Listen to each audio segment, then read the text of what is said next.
Zee 24 तास एक पाऊल पुढे। पुणे महापालिकेच्या फुरसुंगीमधल्या कचरा डेपोला पुन्हा आग लागलेली आहे। शनिवारी दुपारी लागलेली ही आग अजूनही धुमसती आहे, त्यामुळे परिसरामधल्या गावांमध्ये धुराचं साम्राज्य पसरलंय। महापालिका आग विझवण्यास टाळाटाळ करतेय असा आरोप स्थानिक ग्रामस्थांनी केलाय। आग विझवली नाही तर कचरा डेपोमध्ये येणाऱ्या गाड्या रोखू असा इशारा गावकऱ्यांनी दिलाय। फुरसुंगीच्या कचरा डेपोला शनिवारी दुपारी लागलेली ही आग अजूनही आटोक्यात आलेली नाही। आग विझवण्यासाठी महापालिका ज्या पद्धतीने प्रयत्न करते ते पाहता आग लवकर विझण्याची शक्यताही नाही। उलट ही आग पसरत चालल्याचं चित्र आहे। आगीमुळे उठलेल्या धुरानं फुरसुंगी, उरुळी देवाची, भेकाराई या परिसरातले ग्रामस्थ त्रस्त झालेत। महापालिकेनं तातडीने आग आटोक्यात आणावी अशी मागणी ग्रामस्थांनी केली आहे। अजून बी काय आग आटोक्यात येईना।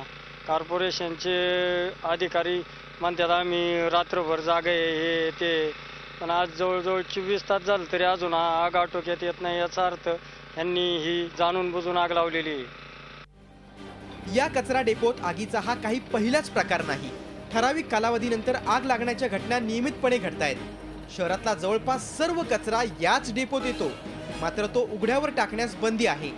कचऱ्यावर प्रक्रिया करणाऱ्या हंजर प्रकल्पातच कचरा टाकणं महापालिकेवर बंधनकारक आहे, मात्र हंजर प्रकल्पाच्या क्षमतेपेक्षा जास्त कचरा डेपोत येतो।